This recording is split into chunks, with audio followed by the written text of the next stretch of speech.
உன் கை கட்டு அவிழ்க்கப்படுது, உன் கண் கட்டு அவிழ்க்கப்படுது, உன் தரித்திரம் அவிழ்க்கப்படுது, உன்னை பாட வைக்கிறா, துதிக்க வைக்கிறா. சரி, எப்ப தெரியுமா? நீ தனியாளா இருக்கும் போது அல்ல, அவர் வந்து உன் மேல அமரும் போதுதான் அந்த அற்புதம் நடக்குது, அந்த அதிசயம் நடக்குது. தேவ பிள்ளைகளை, என் நாவியை அவன் மேல் வைத்த, ஏன் அவருக்கு பிரியமா இருக்கிறபடி வாசித்து பாருங்க. அதே மத்தேயு 12ஆம் அதிகாரம் 22 ஒரு வாசிங்க.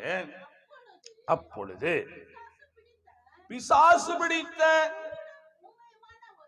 குருடும் ஊமையமான ஒருவன் அவனிடத்துல கொண்டு வரப்பட்டான். குருடும் ஊமையமானவன் பேசவும் காணவும் தக்கதாக அவனை சொஸ்தமாக்கினார். கரங்களை தட்டி அல்லேலூயா. ஆண்டவருடைய மகா பெரிய கிருபை. எப்படி? குருடு, அடுத்தது என்னது?